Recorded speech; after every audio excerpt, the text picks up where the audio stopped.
안녕하세요. 디지털 핑엑스입니다. 2022년 2월 11일 리플 USD 달러 차트 분석하겠습니다. 분석 순서는요. 1시간, 4시간, 그리고 일봉, 월봉을 마감으로 방송을 마무리하겠습니다.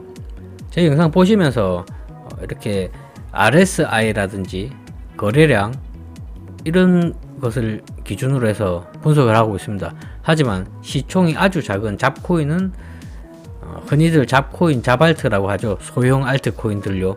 소형 알트코인은 이렇게 분석하시면 아마 아주 맞지 않으실 겁니다. 왜냐면 소형 알트코인들은 얼마든지 어느 정도 시드를 가진 고래들이 조작을 할 수 있기 때문이죠. 거래를 하시다 보시면 한 1억, 2억 정도, 그 정도 금액으로도 거래량이 없는 종목들은 얼마든지 몇 퍼센트 또 10% 이상 그 정도는 충분히 들어 올릴 수 있다는 것을 경험해 보셨을 겁니다. 그리고 또 10억대 이상 또 몇십억씩 이렇게 운영하시는 분들은요, 뭐 20, 30%도 충분히 혼자서 시세가 그렇게 형성되는 것을 자주 보셨을 겁니다. 그 피해는 고스란히 그 방송이나 거기 홍보를 듣고 가신 분들이 피해는 그대로 안게 되는 겁니다. 그러다가 또 시간이 지나서 운 좋게 또 그 종목이 어떤 세력이 들어 올릴 때라든지 아니면 정말 그 종목이 좋은 일이 있어서 가격이 올라갈 때라든지 그럴 때 수익 실현을 할 수 있는 부분이 있거든요. 그래서 조심하셔야 됩니다. 자, 분석 시작하겠습니다.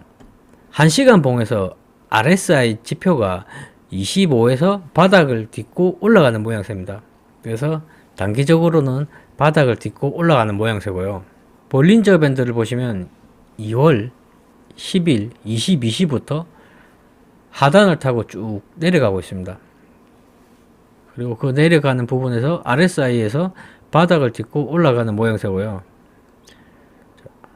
조금 1시간 봉으로 길게 보시면 어느 정도 더 내려갈 수는 있지만 어느 정도 바닥권이 나와서 올라가는 모양새로 보입니다. 4시간 봉을 보시면요. 2월 8일 날 방송 드렸던 것처럼 RSI 지표는 4시간 봉에서 어느 정도 과매수가 나왔다고 이야기 드렸습니다. 하지만 이것을 아주 중요한 지표라고 판단하지는 않는다고 얘기 드렸습니다. 그래서 단기적으로 대응하실 분들은 어느 정도 제가 표시한 지지선과 저항선을 어느 정도 참고하시면서 매매하시는 것도 나쁘지 않다고 얘기 드렸습니다. 물론 저는 개인적으로 지금의 구간 자체를 매도 구간으로 보지 않습니다. 매수 구간으로 보고 있습니다. 단기적으로 대응하실 분들은 1시간 봉보다는 4시간 봉 정도에서 이렇게 과매수가 나오게 되면 당장 어느 정도 물량을 조금 드러내고 트레이드를 해보시는 것도 나쁘진 않습니다. 저는 추천드리지는 않았습니다. 그리고 4시간 봉에서 볼린저 밴드 하단을 터치하게 됩니다. 지금 원터치 나오고 투터치가 나오고 다시 말아 올리고 있죠. 이번에는 어느 정도 비중이 있는 일봉을 보겠습니다. 일봉상 2월 7일 날 볼린저 밴드 상단을 터치하고 상단을 타고 계속 올라가게 됩니다. 그리고 2월 10일 날 어느 정도 조정이 나오게 됩니다. 그리고 지금 현재는 볼린저 밴드 상단 밑에서 중앙선으로 향하고 있는데요. 현재 위치는 나쁘진 않습니다. 일봉상 RSI 지표 역시도 70에서 어느 정도 조정을 받고 60 정도 수준이거든요. 일봉상으로 보시면 4시간 봉, 일봉 정도로 보시면 어느 정도 과매수가 나왔다고 판단할 수 있는 부분이거든요. 그래서 단기적으로 트레이드 하시는 분들은 4시간 봉의 RSI를 참조하시고요. 그리고 일봉상 RSI를 조금 참조하시면 도움은 되실 겁니다. 스캘핑 같은 단타가 수익률이 좋은지 장기로 오래 홀딩하는 게 수익이 좋은지 그것은 온전하게 본인의 실력에 따라서 다릅니다. 평균적으로 스캘핑이나 이런 단타보다는 장기적으로 아주 좋은 암호화폐 종목을 선택한 후 장기간 홀딩하는 것이 수익률이 훨씬 좋습니다. 당연히 이러한 부분은 정말 펀더멘탈이 괜찮은 종목에 한해서입니다. 그리고 규제 상황이라든지 이런 전반적인 시장 상황을 같이 봐줘야 되고요. 물론 비트코인 대장의 움직임을 주시해야 됩니다. 하나하나 전부 다 무시할 수 있는 지표가 하나도 없습니다. 뉴스라든지 RSI, 그리고 비트코인 대장, 그리고 3대 자산시장, 나스닥, 다우, S&P 500 같은 모든 것을 다 같이 봐줘야 됩니다. 그리고 NFT, 메타, 뭐 이런 트렌드라든지 이런 것도 많이 봐주셔야 되고요. 그래서 투자가 쉽지 않다는 거죠.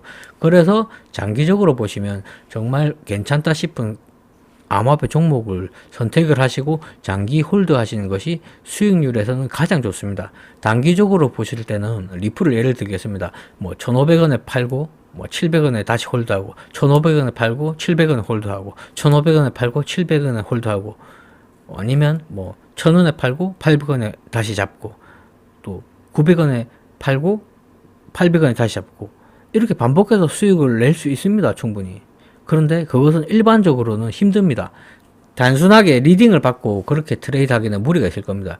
적어도 모니터 2대 정도 갖다 놓고요. 그리고 뭐 스마트 기기라든지 패드 이런 것도 많이 갖다 놔야 됩니다. 그리고 노트북 같은 것도 갖다 놓고 뉴스도 보시고요. 속보도 보시고요. 그리고 1분봉도 아주 깊게 보셔야 되거든요. 힘든 만큼 수익은 얻으실 수 있지만 이것은 일반적인 투자 방법이 아닙니다. 그래서 저는 단타는 그렇게 추천드리지 않습니다. 장기로 정말 괜찮은 종목이 왔을 때 어느 정도 가격이 많이 올랐다 하더라도 이 사이클의 저점이 왔다 싶을 때 잡고 홀딩을 하십시오. 그렇게 나쁘지 않을 겁니다. 마지막으로 월봉 보시고 마무리하겠습니다. 월봉을 보시면요. RSI가 53밖에 안 됩니다.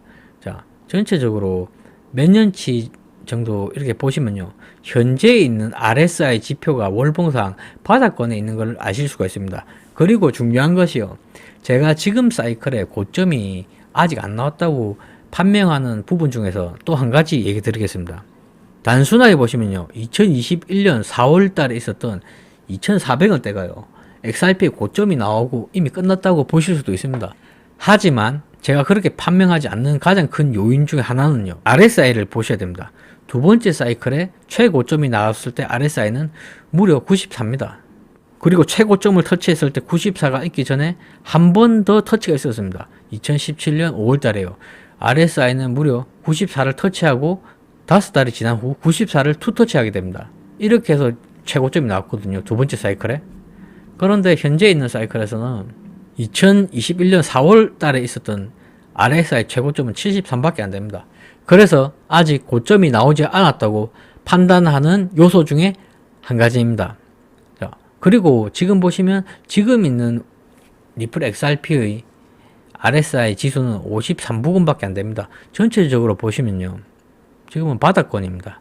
물론 더 지저분한 구간이 있습니다. 43부근요. 자, 이렇게 보시면 현재 아직 정확하게 세 번째 사이클에 XRP는 고점이 나오지 않았다고 볼 수가 있습니다. 4시간 봉과 1시간 봉을 보셨을 때는 어느 정도 과매수 구간이라고 충분히 판단할 수 있는 근거가 있습니다. 하지만 월봉을 보실 때는 전혀 과매수 구간이 아니라는 것입니다.